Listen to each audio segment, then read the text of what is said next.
السلام علیکم ویورز، میں ہوں شاکر سولنگی۔ ویورز، آپ کو یاد ہوگا کہ وزیر اعظم عمران خان اور سندھ حکومت کے درمیان لاک ڈاؤن کے معاملے پر شدید اختلافات چلے تھے۔ وفاقی حکومت اور سندھ حکومت کے درمیان سندھ سخت لاک ڈاؤن کا قائل رہا اور وفاق اور پنجاب جو ہے خاص طور پر وہ لاک ڈاؤن میں نرمی کے قائل رہے کہ لاک ڈاؤن سخت نہیں کیا جا سکتا۔ صوبوں سندھ اور وفاق کے درمیان خصوصی طور پر میں نے 3-4 پروگرام کیے ہیں۔ اختلافات بچے بچے کو پتہ ہے، اس پر ٹی وی ٹاک شوز ہو چکے ہیں، سوشل میڈیا پر پریس کانفرنسز طرفین کی طرف سے۔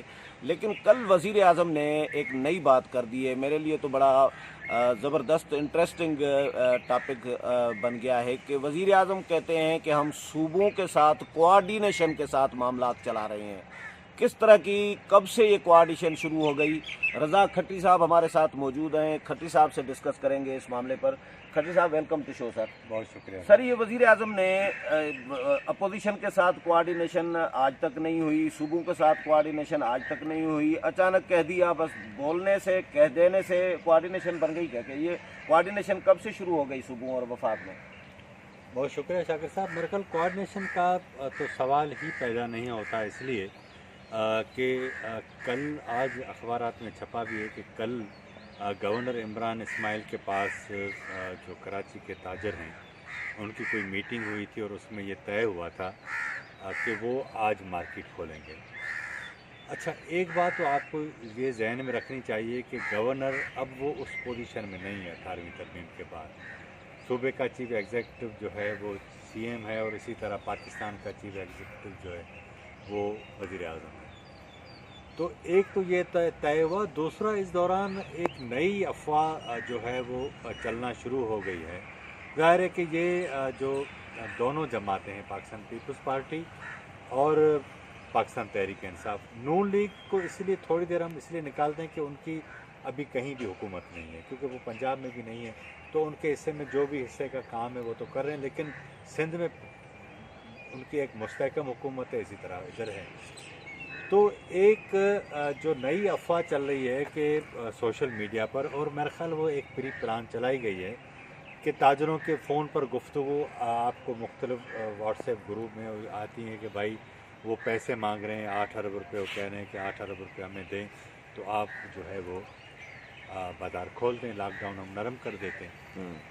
اب ایک تو یہ ہوتا ہے نا کہ آپ کسی کو اپنے علاقے میں محلے میں اتنا بدنام کر دیں اور اس کے بعد پھر اس کے حوالے سے جو بھی بات کہیں تو لوگ کہیں کہ یار یہ تو ٹھیک ہوگا۔ یہی ہوا ہے۔ تو اب آپ کو یاد ہوگا کہ پہلے دن سے C M Sindh, Pakistan Peoples Party کے چیئرمین، وہ اپنے موقف میں نہ صرف کلیئر ہیں، بالکل اس پر انہوں نے سختی سے عمل کیا کہ بھائی ہر صورت لاک ڈاؤن ہوگا، اور اس میں اگر آپ تھوڑی نرمی کریں گے تو یہ وائرس کا پھیلاؤ بڑھتا جائے گا۔ سندھ میں کیونکہ پیشنٹ زیادہ تھے، وہاں جو زائرین آئے تھے ان کو کوارنٹائن بھی کیا اور وہ بڑی تعداد میں تھے۔ سندھ نے کوشش کی کہ وہ آہستہ آہستہ اس میں سے نکلے، لیکن ابھی بھی سندھ میں اس کی آبادی کے حساب سے وہاں تعداد زیادہ ہے مریضوں کی۔ پنجاب میں بظاہر تو تعداد میں زیادہ ہے، لیکن پنجاب کی جتنی آبادی سندھ سے ڈبل ہے تو اس حساب سے کم ہے۔ تو اب ہوا یہ کہ جو آپ نے فرمایا پہلے اپنے انٹرو میں کوآرڈینیشن کا سوال ہی پیدا نہیں ہوتا۔ وہ اس لیے نہیں ہوتا کہ یہ ابھی بھی اپنی جتنی بھی جو نااہلیاں ہیں وہ اس سیاسی بیان بازی میں ہی چھپانا چاہتے ہیں۔ اگر وفاق کو جس طرح پیپلز پارٹی کہتی رہی کہ وفاق وزیر اعظم لیڈ کرے، وفاق لیڈ کرے، ہم سارے ان کے ساتھ چلنے کے لیے تیار ہیں، لیکن ہم نے دیکھا ہے کہ ہر موقع پر جب بھی کوئی ان کی اعلیٰ سطح کی میٹنگز ہوتی ہیں جس میں صوبوں کے وزراء اعلیٰ یا دیگر لوگ ہوتے ہیں، اس میں کبھی بھی چیز ایک پیج پر نہیں آتی دکھائی دیتی، لیکن سندھ جو بات کرتا ہے پرائم منسٹر وہی بات بعد میں کرتے ہیں۔ اب آپ کو یاد ہوگا 4 دن کے وقفے کے بعد، نہیں 4 دن تو زیادہ ہیں، ایک ہی دن میں۔ ہاں، اب آج دیکھا ہوگا آپ نے اخبارات میں چھپا ہے کہ اگر مساجد میں رمضان شریف میں اجتماعات کی وجہ سے کورونا میں اضافہ ہوا تو ہم پھر بند کر دیں گے۔ بات یہ ہے کہ اگر یہ بات آپ اب کہہ رہے ہیں، اور آپ کو ضرور اندازہ بھی ہوگا तो फिर ये बात आपको इतनी सारी लोगों को साथ बिठाने प्रैक्टिस करने की ज़रूरत क्या थी? देखिए ना, लीडर का कमाल ये होता है कि वो आने वाले वक्त में चीज़ों को देखता है। जिस तरह इनकी वो जो वफाकी वज़ीर हैं ज़रताज गुल, वो ये साहिबा फरमाती थी कि इमरान खान के अंदर वो फ़हम और विज़डम है कि दीवार के पीछे भी जो कुछ होता है वो भी उनको खबर होती है। तो कम से कम कोरोना के बारे में तो उनको मालूम होना चाहिए कि आने वाले 1 या 2 हफ्ते में क्या होना है। तो मेरा ख़्याल है कि ये बड़ी ख़तरनाक किस्म की सूरत हाल है, जितने केसेस बढ़ते जाएंगे। अच्छा, दूसरी बात ये है कि अब बेरोज़गारी में इजाफा शिद्दत से होता जा रहा है। लोगों का घर में बैठना बड़ी परेशानी है। हुकूमत के पास इतने पैसे ही नहीं है कि वो उनको घरों तक पहुंचाए, और न ही आपका इतना स्ट्रक्चर है आपकी मैनेजमेंट का, और आपका स्ट्रक्चर इतना बेईमान है कि लोगों को अगर आप देंगे भी तो सही ना, तो आधा लोगों को मिलेगा, आधा खुद खा जाएंगे, या उसकी जो तकसीम होगी तो उसमें भी खट्टी साहब मैं ये देख रहा हूँ कि वफाकी हुकूमत अपने तौर पर अपनी मर्ज़ी से काम कर रही है जो उनको समझ में आ रहा है, सूबे अपने तौर पर अपनी मर्ज़ी से काम कर रहे हैं जो उनको समझ में आ रहा है, अपोजिशन अपनी मर्ज़ी से काम कर रही है जो उनको समझ में आ रहा है। तो इदारे अलग अलग अपने अपने तरीके से काम कर रहे हैं। एक अनारकी सा, एक तितर बितर सारे नज़र आ रहे हैं। कोई एक जगह पे कोई इकट्ठा करके किसी को चलने वाला, लीड करने वाला, या कौमी पॉलिसी, कौमी सोच, या कोई प्लान जो है कौमी, वो कहीं नज़र आ रहा है आपको? इसमें देखिए ना सर, ये इंतजामी मामलात भी में भी आपको सियासत साथ लेकर अनारकी सा माहौल नहीं, अनारकी सा तो नहीं है माहौल, लेकिन क्योंकि इस वक्त जो है वो सबको मिलकर चलने की ज़रूरत है। जब आप मिलकर चलेंगे तो जितने मसाइल हैं वो कम होंगे। लेकिन इमरान खान साहब, पीपल्स पार्टी को उनको साथ लेकर इस सेंस में चलना चाहिए कि वहाँ हुकूमत है। अब वो नून लीग को इसलिए भी साथ लेकर नहीं चलना चाहते, एक तो ना तो उनकी हुकूमत है और ना ही वो उनको रिकॉग्नाइज करने के लिए तैयार है, ठीक है ना, ये तो तय हो गया। अब पंजाब हुकूमत में भी आप देखें कि इतनी वो वर्थ नहीं है उनके सीएम के अंदर कि वो जो है वो आगे चलकर लीड करें। वो तो वसीम अकरम प्लस थे। वो वसीम अकरम प्लस तो हैं, लेकिन आप देखिएगा कि 25 तारीख के बाद वसीम अकरम प्लस का क्या होता है। ये माइनस वसीम अकरम माइनस हो जाएगा, मुझे ऐसा लग रहा है। अच्छा, हाँ, मुझे ऐसा लग रहा है, और मुझे लगता है कि क्योंकि इमरान खान साहब जितने बज़ाहिर वो रहम दिल की रहम की बात करते हैं, सारी करते हैं, ऐसे हैं नहीं। आप देखिएगा कि वो अपने 1-2 लोगों को भी कुर्बान करेंगे ताकि दूसरों के ऊपर हाथ डालना आसान हो। तो ये तो बहरहाल आज हमारा मौजू नहीं है। तो लेकिन आप देखिएगा कि अब वो नून लीग को अपने साथ लेकर नहीं चलना चाहते। अब सिंध में उनका इशू ये है कि अब देखें ना, मैं इसकी छोटी सी मिसाल दूँ।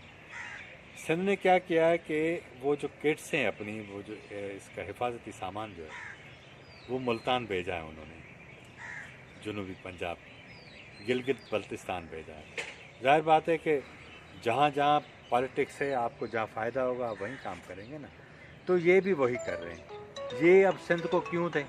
अच्छा, दूसरा, सिंध में जो इनके बैठे हैं लीडर साहिबान, उनकी तो हालत ये है कि बजाय मामलात बेहतर करने के या उनमें जितने मसाइल हैं उनको आप कम करने के, ये उसमें इजाफा करते हैं। उसका मैं एक मिसाल आपको, वो हलीम आदिल शेख हैं जो, अब उनकी ज़बान में से भी ये कि इस तरह की नफ़रत आमेज़ चीज़ें निकलती हैं। हालांकि ये जहाँ हम हैं ना, ये एक मुकम्मल जंगी सूरत हाल है, और आप जैसे जैसे आगे बढ़ते जाएंगे, जैसे जैसे दिन मज़ीद करीब आते जाएंगे, सूरत हाल ख़राब होती जाएगी, भूख बढ़ती जाएगी, गुर्बत बढ़ती जाएगी। आप समझें कि हलीम आदिल शेख का आपने नाम लिया। हलीम आदिल शेख को बहुत पुराने जानते हैं हम लोग भी, आप लोग भी शायद। उनकी तो वो तो कोई सियासी लीडर तो है नहीं, वो सियासी वर्कर थे। वो वर्कर जिनके पास कोई घर नहीं था, घर मतलब कोई पार्टी, घर का मतलब ये है कि कोई पार्टी नहीं था, कोई पार्टियों में हैसियत नहीं थी। यार काफ लीग, अब जाहिर है कोई जमात, मैं ये कह रहा हूँ काफ लीग तो अभी की पैदावार है मुशर्रफ दौर की। तो ये इस तरह अब पीटीआई में इनको जगह जाकर जगह मिली है, किसी जमात में कोई इनको कोई मकाम नहीं मिल रहा था, अब उनको मिल गया है, तो वो उनसे शायद हजम नहीं हो रहा था। उनको बिल्कुल ज़बरदस्त किस्म की जगह मिली है। जिस तरह का उनका मिजाज है, पार्टी भी ऐसी है, तो अच्छा, कहा कि उनकी महफिलें चल रही हैं, और जिस तरह वो बोलते हैं यहाँ अच्छा, ये जो खुश होते खट्टी हैं। साहब, ये जो इल्ज़ामात एक दूसरे पर लगाए जा रहे हैं पीटीआई की जानिब से सिंध हुकूमत पर कि सिंध करप्शन कर रहा है, ये कर रहा है, वो कर रहा है, और सिंध हुकूमत के उनको जवाब दे, वो कह रहे हैं कि यार अब इनको क्या जवाब दें हम। सर तो ये इल्ज़ाम तराशी नहीं, अब ये देखें, वज़ीर आज़म की यानी मर्ज़ी के बगैर हो रही होंगी। पहले खामोश थे, अचानक खड़े हो गए, फिर खामोश हो गए।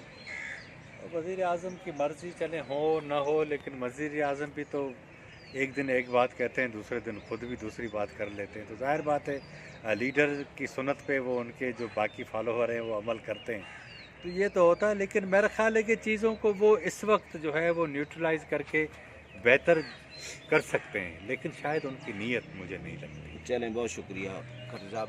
व्यूअर्स, खट्टी साहब की राय आपने सुनी। खट्टी साहब का ये कहना है कि बेहतरी की नीयत नहीं है पीटीआई की, और हम इस पर पहले भी प्रोग्राम करते रहे हैं। उम्मीद है ये भी प्रोग्राम आपको पसंद आया होगा। अगले प्रोग्राम में फिर मुलाकात होगी, तब तक इजाज़त चाहता हूँ। अल्लाह हाफ़िज़।